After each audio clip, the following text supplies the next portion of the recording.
Board में पूछे गए 2018 से लेकर 2025 तक जो किताब में नहीं दी गए ऐसे सवालों की सीरीज का ये हमारा 8वां सवाल है।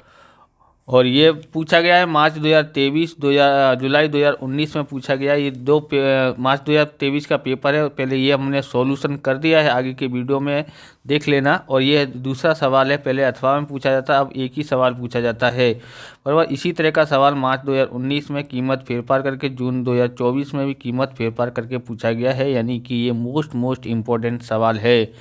यहाँ पर देखते हैं, रावल कंपनी लिमिटेड की नीचे दी गई जानकारी के आधार पर विनियोग की गई प्रवृत्ति का रोकड़ प्रवाह ज्ञात कीजिए। मार्च 2023 और जुलाई 2019 में पूछा गया है। यहाँ यंत्रों की प्रारंभिक बाकी 9 लाख है, अंतिम बाकी 8 लाख है। वर्ष दौरान बेचे गए यंत्र की वही कीमत 50,000 है।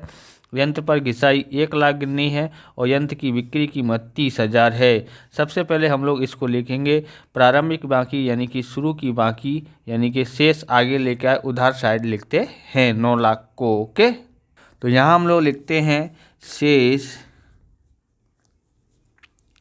आगे लाए। तो ये हमने यंत्र खाता बना के हमको करना है। क्या करना है? यंत्र खाता बनाएंगे जिससे हमको खरीद और बिक्री ज्ञात होगी, वही उसकी एंट्री हमको रोकड़ प्रवाह पत्रक में दर्शाना है। ओके, तो यहाँ शेष आगे लेके आए, कितना था?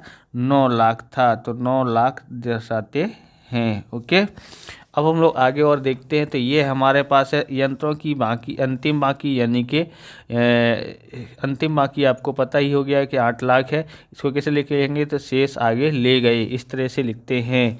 ओके, तो यहाँ लिखेंगे लास्ट में शेष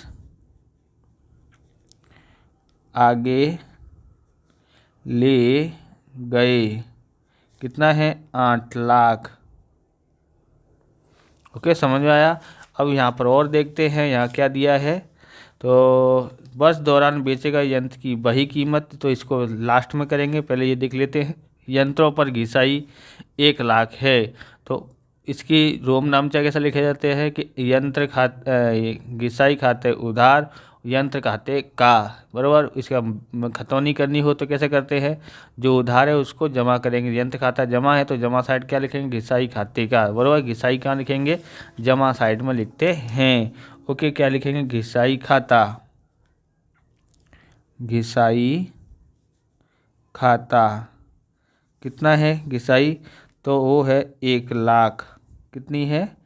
1 लाख है।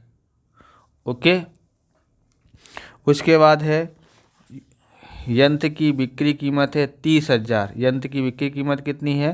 30,000। तो 30,000 है, तो यहाँ पर बिक्री जो भी है उसको जमा साइड में लिखते हैं और इधर खतौनी में, और इधर जो है यहाँ उधार साइड खरीदी आएगी। तो यहाँ पर हम लोग लिखेंगे रोकड़ खाता। कौन सा खाता? रोकड़ खाता। कोष्टक में लिखेंगे बिक्री। ये क्या है? बिक्री, यानी ये रोकड़ हमारा आएगा, बेचेंगे तो आएगा ना। कितना आएगा? तो 30,000 आया है। कितना आया है? 30,000। अब आपको यहाँ पर ध्यान रखना है कि जो हमने यहाँ पर लिखी थी ना बही कीमत, तो यंत्र की बही कीमत 50,000 है और बिक्री कीमत कितनी है? 30,000। बराबर, 50,000 30,000 में हमने क्या हुआ? बेच दिया है, तो नुकसान हुआ है हमको। तो नुकसान हुआ है वो देखें कितना है? 20। तो यहाँ लिखते हैं यंत्र की बही कीमत कितनी है? यंत्र की बही कीमत, तो यंत्र की बही कीमत है 50,000। ओके, और क्या आया है? और यंत्र की, तो उसमें बेचा है, तो यंत्र की बिक्री कीमत कितनी है? 30,000। बराबर, ये चौपड़े में कीमत ज़्यादा थी, इधर 30,000 में ही बेचा है, तो कितना का नुकसान हुआ है? तो 20,000 का नुकसान हुआ है। तो नुकसान, ओके, नुकसान कितना आया है? 20,000 आया है। तो यहाँ लिखेंगे, क्या लिखेंगे? यंत्र बिक्री से नुकसान। तो यहाँ लिखते हैं यंत्र बिक्री से नुकसान। कितने का नुकसान हुआ है? तो हुआ है 10,000 का। और आप इस प्रकार के वीडियो देखना चाहते हैं तो डिस्क्रिप्शन में आपको प्लेलिस्ट मिल जाएगी अकाउंट और एक स्टेट की, भाग 1 और भाग 2 की, वहां से आप देख सकते हो। चैनल पर नए हैं तो चैनल को सब्सक्राइब कर लेना, क्योंकि हम इस प्रकार के वीडियो आपके लिए बनाते रहते हैं। लाइक शेयर सब्सक्राइब दबा के करते रहिए। हाइप का बटन दिखाई देता है तो हाइप भी कर दीजिए। चलिए और आगे देखते हैं हम यहाँ पर।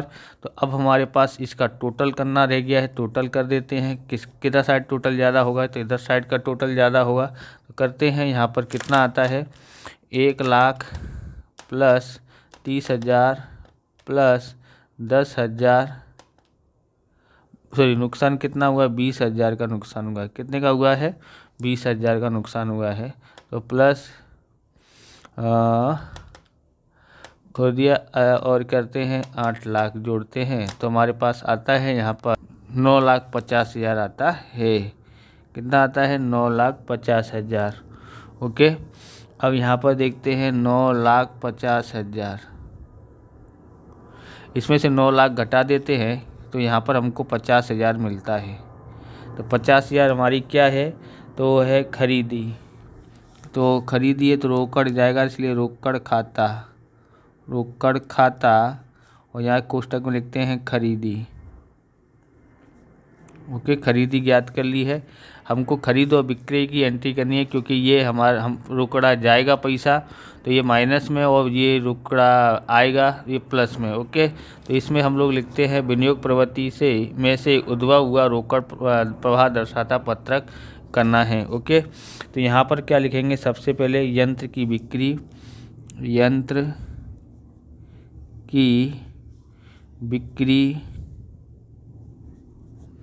कितनी है, यंत्र की बिक्री यहाँ पर, तो यंत्र की बिक्री है 30,000। कितनी है 30,000। ओके, तो यहाँ लिखते हैं 30,000।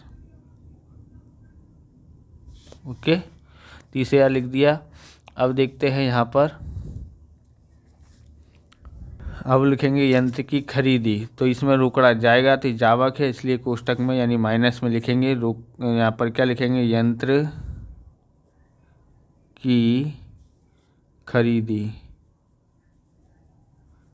की खरीदी कितनी है 50,000 है। ओके, अब हमारा यहाँ पर इस तरह से इसको लाइन खींच देने का बस हो गया और कुछ एंट्री करने की नहीं है। ओके, तो क्या लिखेंगे यहाँ पर हम लोग कि विनियोग प्रवृत्ति से काले पेन से लिखते हैं। तो यहाँ पर हम लोग 50,000 में से 30,000 घटाएंगे तो यहाँ पर आएगा 20,000 माइनस का। ओके, तो ये माइनस का आया है तो यानी जावक रोकड़ प्रवाह है, प्लस में आया तो आवक है। तो यहाँ लिखते हैं, क्या लिखेंगे हम लोग, विनियोग प्रवृत्ति में से विनियोग की प्रवृत्तियों में से उद्भव हुआ जावक रोकड़ प्रवाह। ओके, आप ये पेन खरीदना चाहते हैं, ये है रेनॉल्ड्स का एरो स्लिम पेन, बहुत ही शानदार पेन है, ग्रिप अच्छी है। बराबर आप खरीदना चाहते हो डिस्क्रिप्शन में लिंक दिए, वहाँ से आप खरीद सकते हो, वीडियो के नीचे लिंक दिए, वहाँ से आप खरीद सकते हैं। और ये हमारा सवाल पूरा होता है, इस तरह से ये सवाल पूरा होता है। अगर आपको हमारा वीडियो अच्छा लगे तो लाइक करें, शेयर करें, कमेंट करें। चैनल पर नए हैं चैनल को सब्सक्राइब करें। मिलते हैं नेक्स्ट वीडियो में। जय हिंद, जय भारत, वंदे मातरम।